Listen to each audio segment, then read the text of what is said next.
Welcome to the Frictionless Innkeeper podcast series. Our show is brought to you by the Frictionless Guest app, which allows innkeepers to provide guests with their recommendations of the best local places to eat, play, and shop during their stay. The Frictionless Guest app is accessible through all mobile and desktop devices, and you can learn more about it by visiting frictionlessguest.com.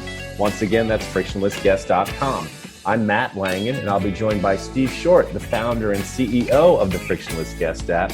And for this episode, we are speaking with Wild Man Dan Tatarka and his wife, Terri Tatarka, who are the owners and operators of Wild Man Dan's Beercentric Bed and Breakfast, which is a B&B with an on-site nano brewery nestled in Nelson County, Virginia.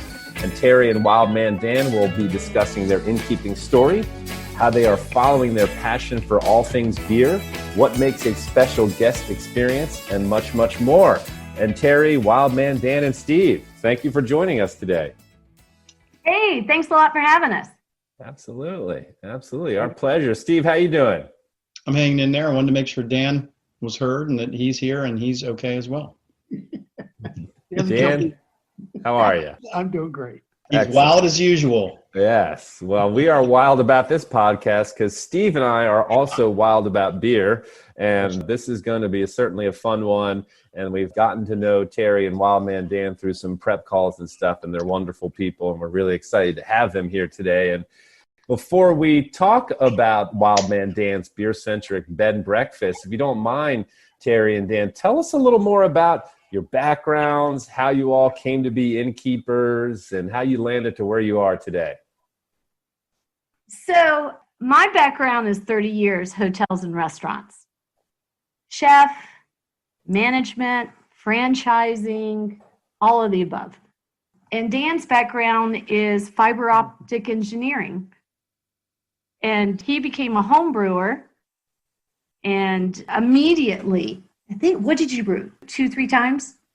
Yeah, something like that. Several times, and then I went and... not more than 3 times. 3 home brews, and he's off to Siebel Brewing Institute in Chicago. It just spoke to his nature, right? Yeah, my background, my science, my engineering. I just loved it.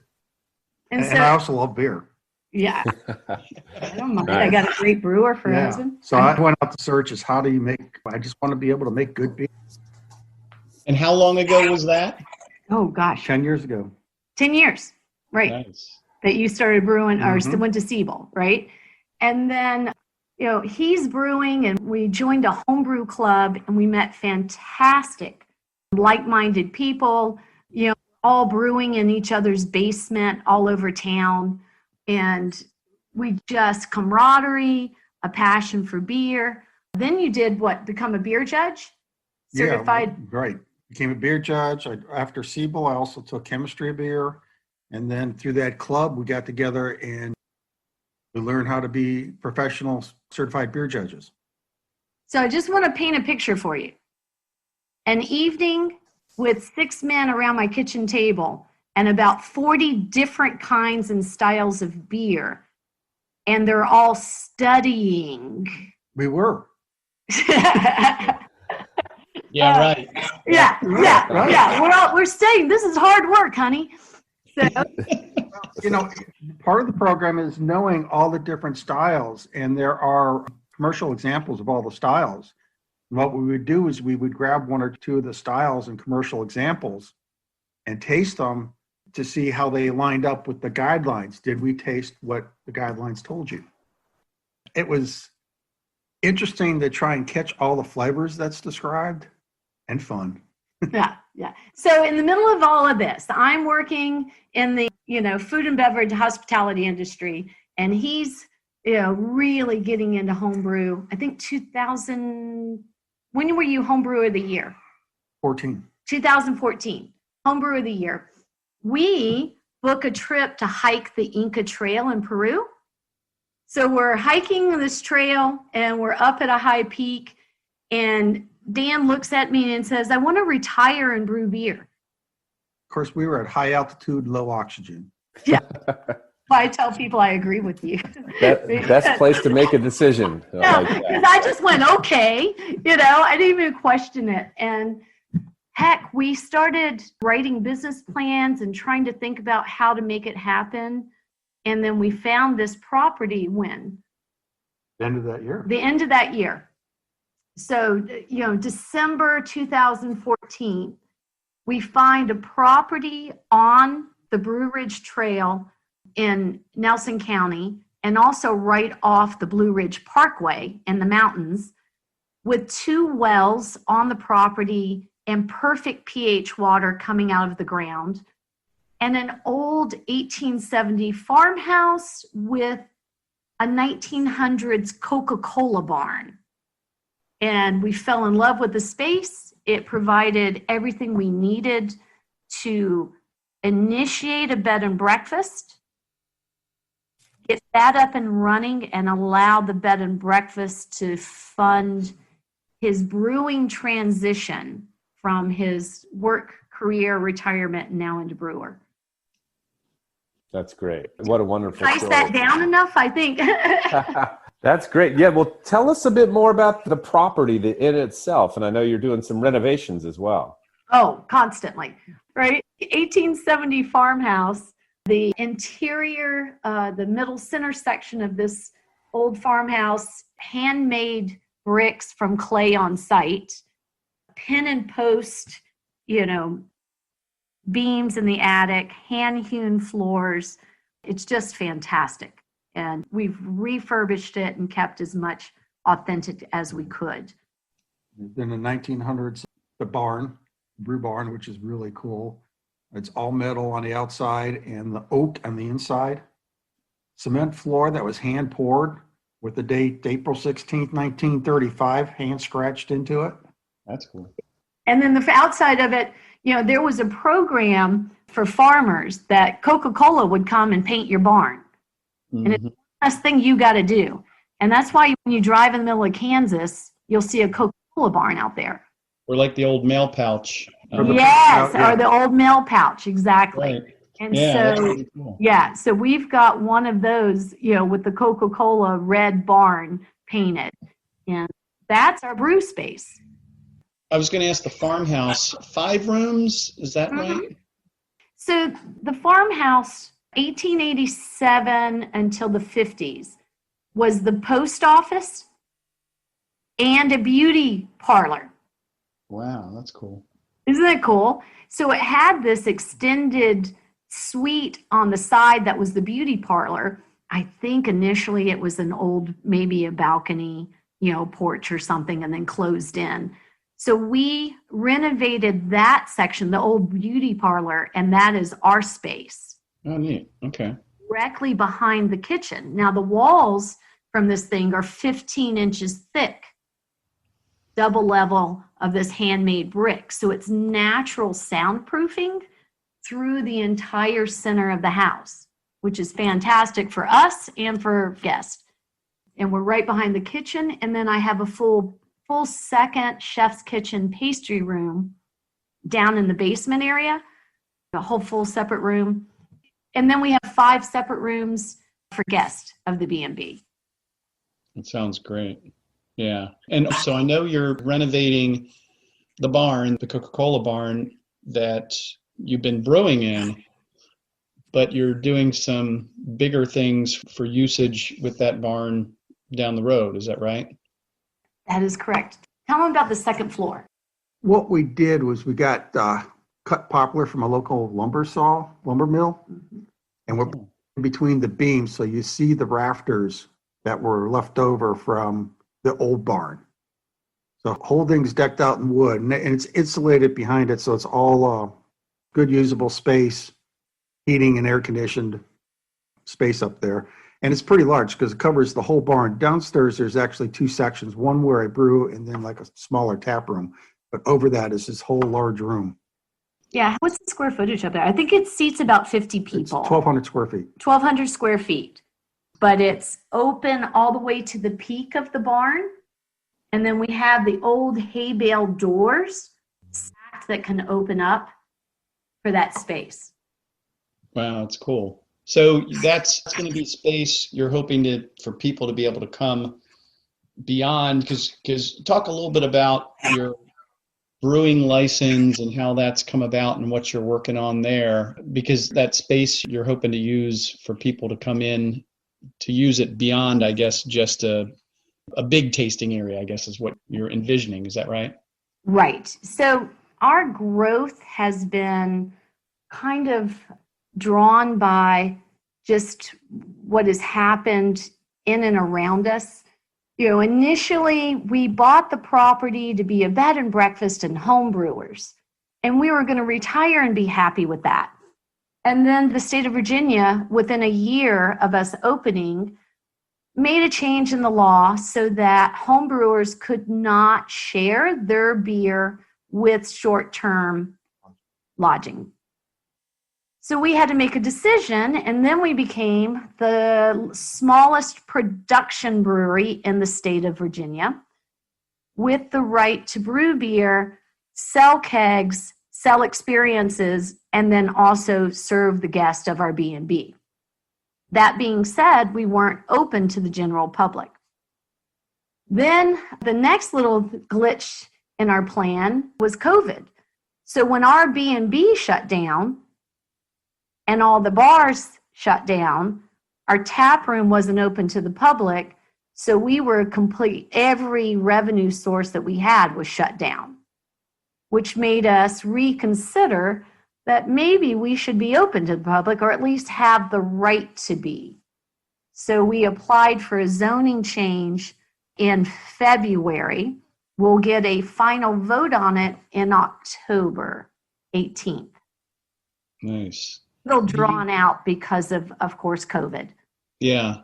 Now you do, or you had been, I thought maybe, I don't know if I saw it on the website or maybe your Facebook page, but you are allowed to sell, like people can come up, you have like a window where people can come up to buy from you, is that right?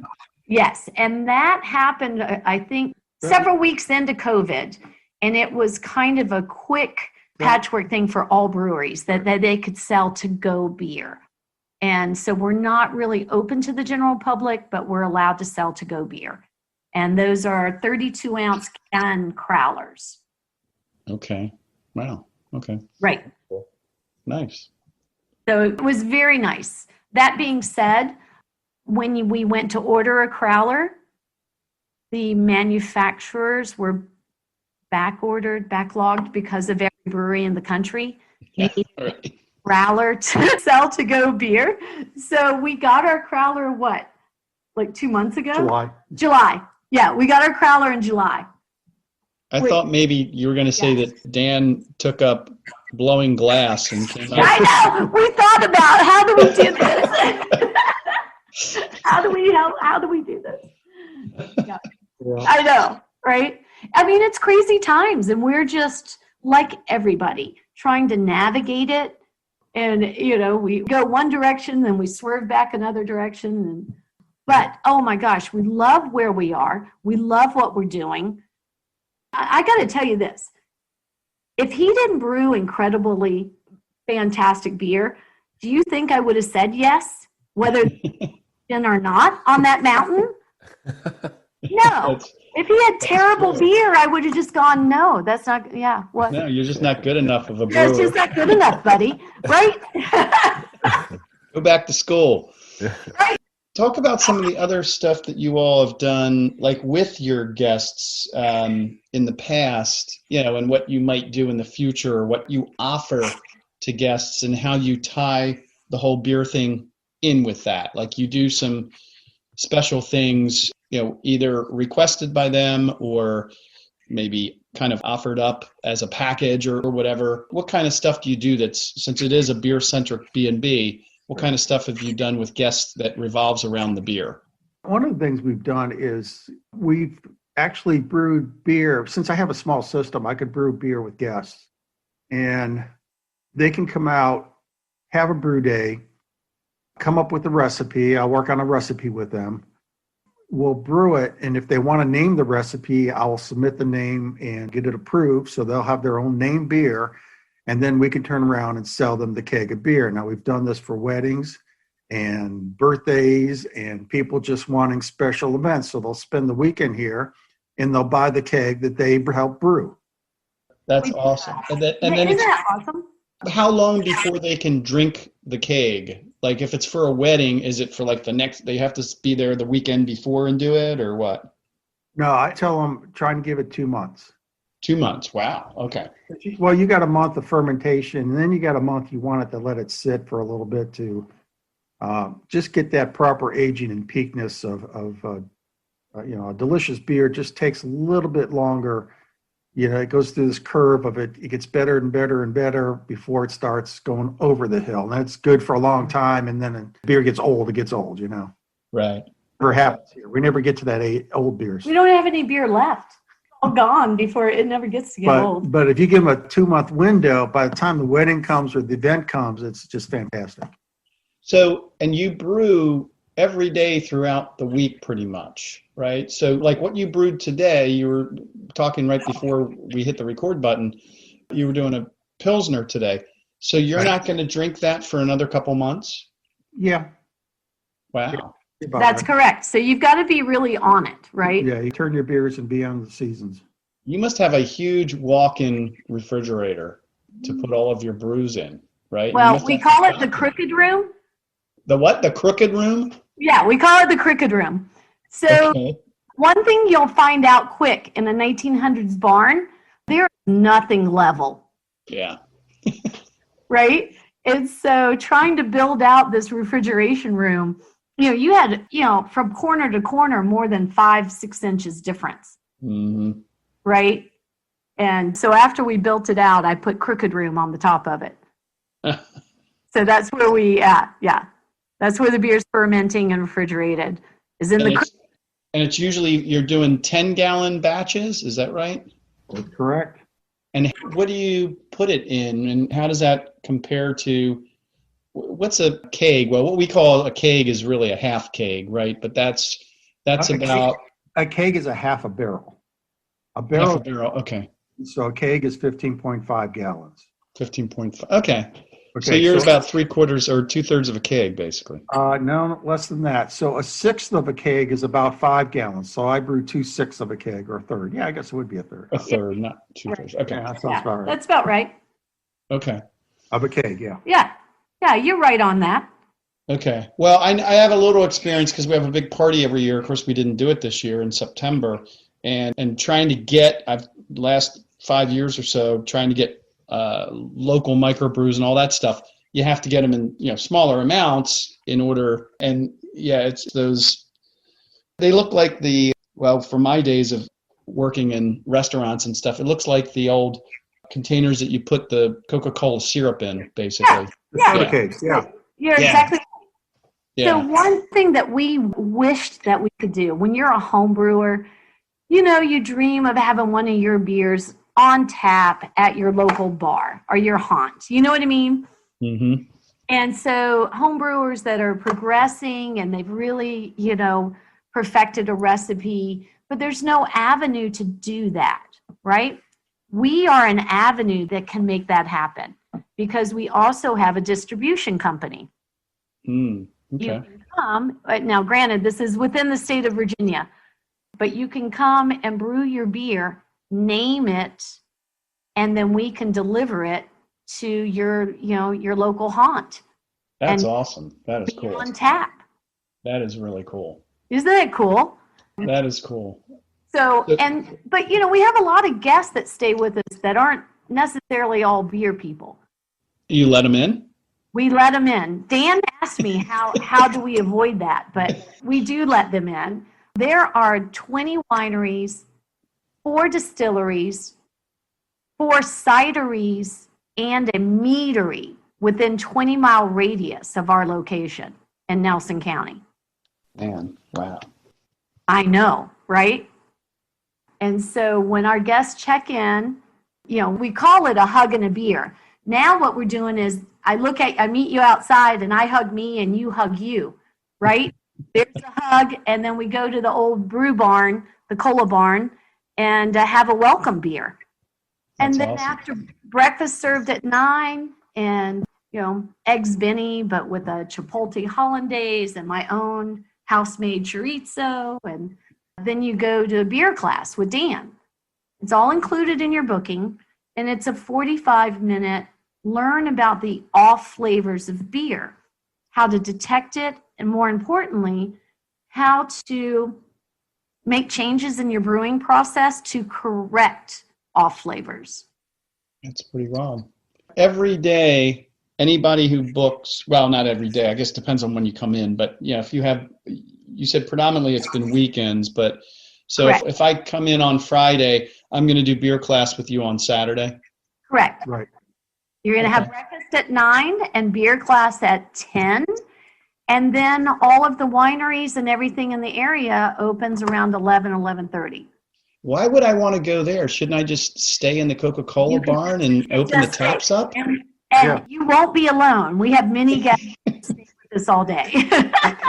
And we have a property Uber. It's the wheelbarrow that I'll take you back to your room if you need. Right. Yeah. When you said that about all the places in the area, I thought, oh my gosh, I hope there are like bumpers on the guardrails there, You made me shoot beer out my nose when you said that. Well, you might want to mention that you are having one of your beers. I happen to have a beautiful Oktoberfest currently while we're doing the podcast. And Nice. His Oktoberfest he makes with a roasted pumpkin seed. That's about as far as a pumpkin beer as we will go. We're not fans of the pumpkin pie beer trend. Mm-hmm. But with the nutty, roasted, salty in a beautiful Marzen, it's one of my very favorite seasonal beers. I wish I was drinking one right now. You do. So anything else COVID-wise that you want to talk about? I mean, I know one of the things that you're doing differently that other innkeepers might want to think about is that you're starting in 2021, you're no longer going to go with, just renting by room. You're going to do, if you want to come, you have to rent the whole house, basically. Is that right? That is correct. And I want to tell you, we have over 50% rebooking.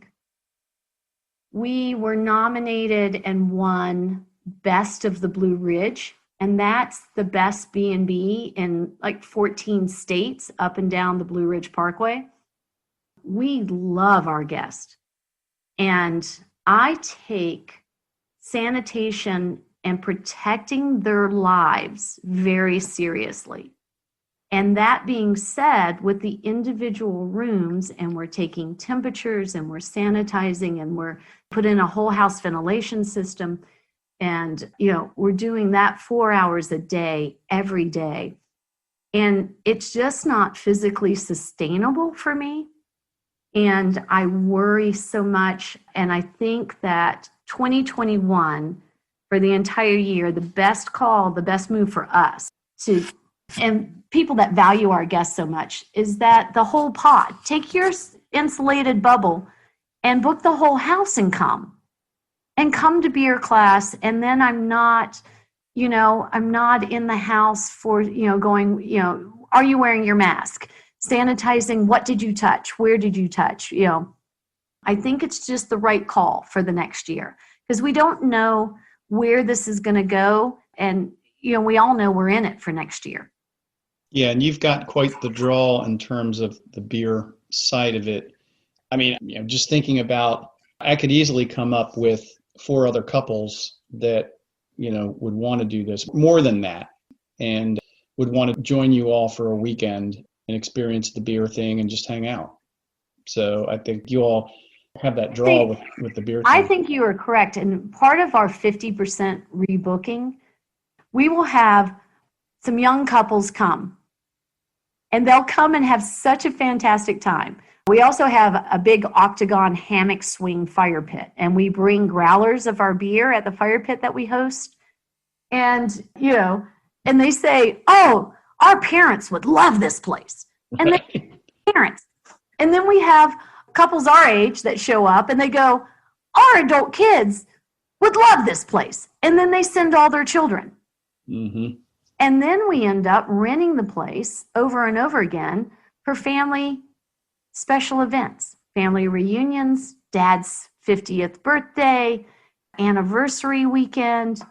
And we step over the line from innkeeper to friends rather quickly, sometimes within about 2 hours, if that long. And so we have the great honor of following all of these folks and seeing them getting married or their children getting married and grandkids coming in. And so they always want to come back and have a beer and celebrate the next stage of life with us.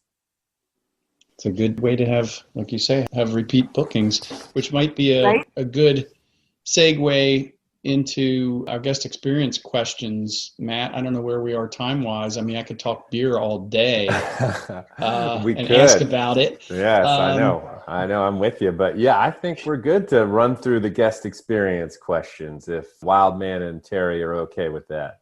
We're good. Yeah. Okay, perfect. For all of our listeners, when we interview innkeepers, this is our chance to really pick their brain and get a sense of how they define the guest experience and lots of stuff that they're doing to support the guest experience. So these are kind of our canned questions that I will run through. And Terri and Wildman, here we go. So question number 1 is, how do you define guest experience and how important is it to your B&B, and what strategies or tactics do you use to address and improve it?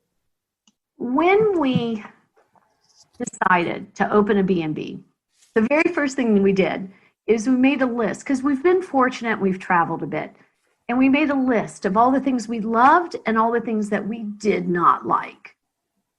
And we said, okay, here's our master list of what we're going to do and what we're not going to do. And from that, we crafted our mission statement, and it's just 4 little things that we want to do.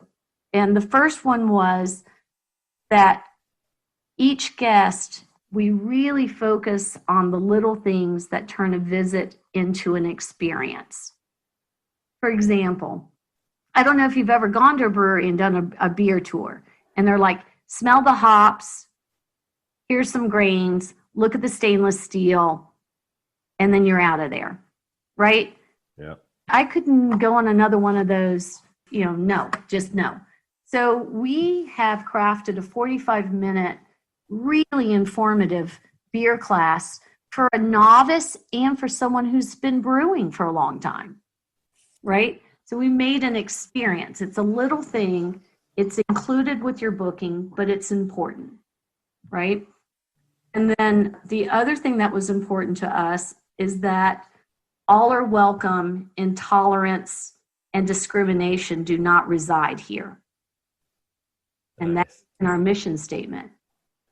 That's awesome. A hug and a beer, it's for everyone. Yeah. No exception. Okay. The other point, we have 4 points on our mission statement. And the other one is value each guest as an opportunity for our own personal growth and to make a connection and a lasting relationship. And with 50% rebooking, proving that is proof that we do that.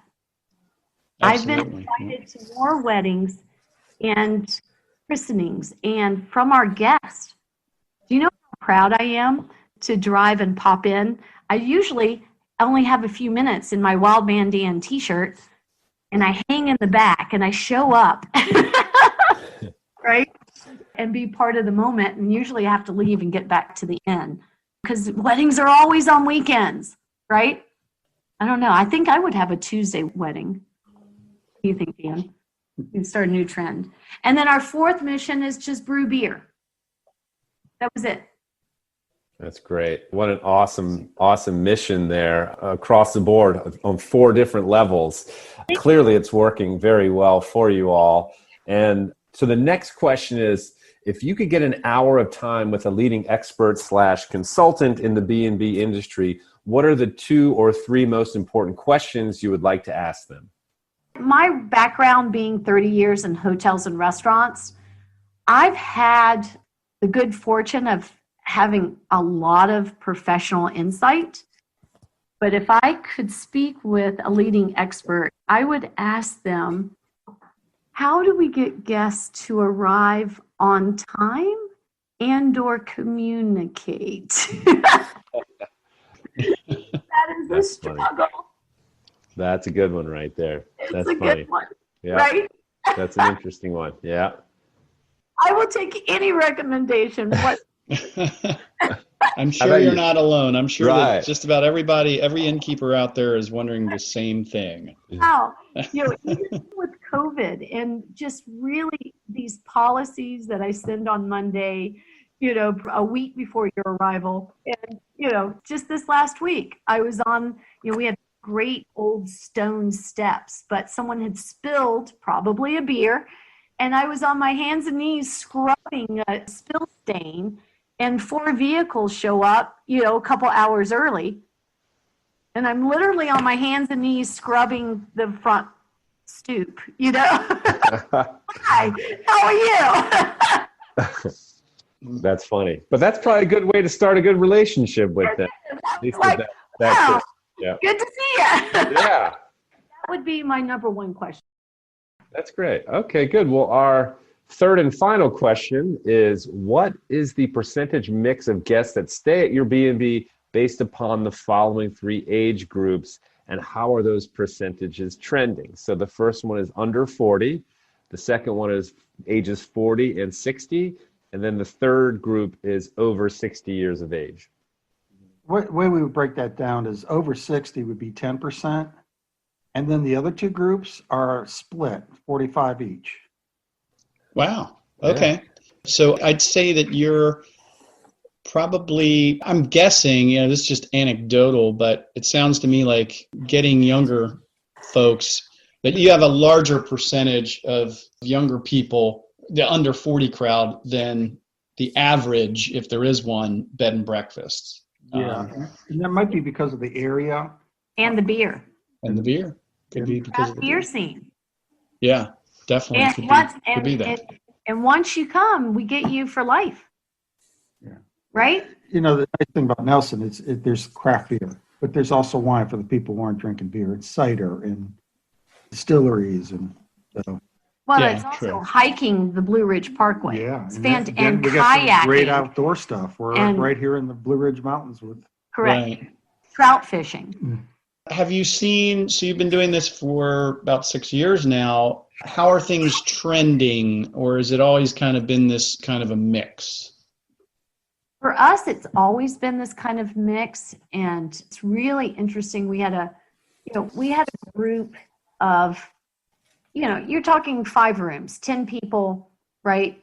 We had a group, and it was 2 young couples, and when I say young, I mean, in their 30s, right, or younger, and then 2 middle-aged couples, and then a couple that was in their 70s, and the entire group voted that they only wanted to come back if the guest that was in their 70s would return with them. They were the funniest. They were the most entertaining. These folks had such a great weekend together. And, when you have a 70-year-old man say, I had no idea these young people were interested in spending so much time with me. And I just said, you're so funny and engaging and kind and interesting. They will not come back unless you're here. I love it. Right? How fantastic is that? That's awesome. They all ask to be notified. I have to email them when he books. They're not stalking, are they? Exaggerating. You have to hire him as like a concierge or something. Good, absolutely. That's funny. That's pretty wild. Oh. Cool. Well, that's good. That definitely should help, with some insight as far as, innkeepers that listen to our podcast. Hopefully that will help. So, Matt, do you want to lead us home? Sure. Well, Wild Man and Terri, here's our closer question we have for every podcast, which is a big one. Anything else to add or anything we may have missed today before we sign off? The only thing I would say is that if your passion drives what you do, it'll come through. I love to brew beer so much, and people recognize that, and they love the beer, and they just love being around. And I love taking care of guests at the inn. And I'm very creative with my breakfast. Making connections. And making connections. So it comes through. I mean, you can't fake it. Nope. Right? So we've run across people that said, oh, we want to open a B&B. And Dan and I look at each other because, we just spent a weekend with you. And we're like, well, don't you have to like other human beings? That's a big part of it. It would appear that that's a struggle for you. Oh my gosh, I love it. But I think the point that you're both making is passion, right? Find something you're passionate about. It doesn't have to be beer. You can bring something in else. Like you said, glass blowing, right? How cool is that? I would go stay at a B&B that I could also learn glass blowing. Yeah, something that either you've been doing as kind of a side thing that you love, for a long time, and you can leverage that, or maybe something you want to start getting into and you're passionate about learning, and you go far enough to say, okay, well, I've learned enough. Let me start sharing that with other people. Correct. Yeah. Absolutely. I think it's a huge draw. And look, like you say, look at what that's done with COVID and your ability to take a different route in 2021 and to rent the whole room, or the whole house rather, instead of individual rooms. You're able to do that because you've got groups of people that are willing to come because of your niche, which is the beer thing. And as well as the fact that you've been taking care of them in a personal, real, sincere, personal way.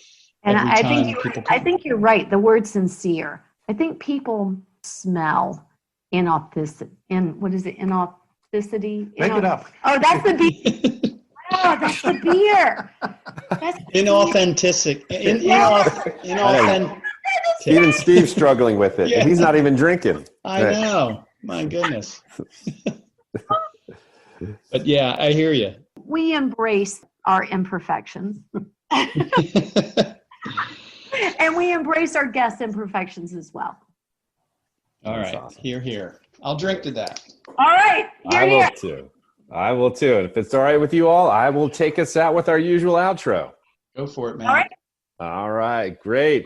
Well, our guests for this very special episode of the Frictionless Innkeeper podcast were Wild Man Dan Tatarka and his wife, Terri Tatarka, who are the owners and operators of Wild Man Dan's Beercentric Bed and Breakfast, which is a B&B with a very, very cool on-site nano brewery, and they are located in the heart of Nelson County, Virginia.